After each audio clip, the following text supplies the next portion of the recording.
Vihari. Madam, sir ఎక్కువగా తాగేసినట్టున్నారు.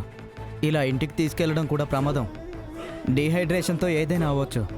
సార్ని హాస్పిటల్కి తీసుకెళ్దాం మేడం. సరే, ముందు కారులో కూర్చోబెడదాం పద. సరే మేడం. రా నాన్న.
రే విహారీ, రే.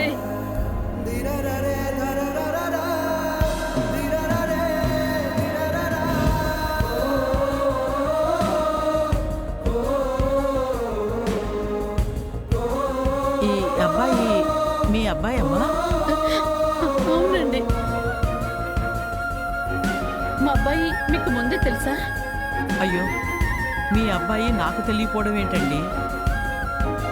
రౌడీలు వచ్చి నన్ను అల్లరి చేస్తుంటే మీ అబ్బాయి వచ్చి నన్ను రక్షించాడమ్మా.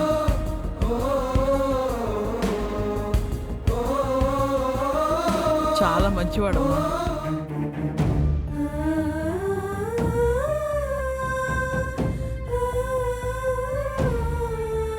పాపం, ఈ తాగుడు అలవాటు ఏంటో ఏమో ఈ బాబుకి. నా కొడుకు ఒక అమ్మాయిని ప్రేమించాడు. తనే జీవితం అని బతుకుతున్నా నా విహారీకి ఆ అమ్మాయి దూరం అయ్యేసరికి వీడి జీవితాన్ని నాశనం చేసుకుంటున్నాడు.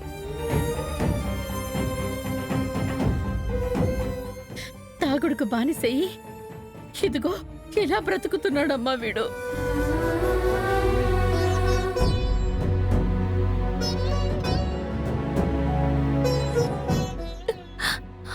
విహారీ గారు, మీరిలా తాగుడికి బానిసైపోవడానికి కారణం నేనే. మీ జీవితం ఇలా అవ్వడానికి కారణం నేనే.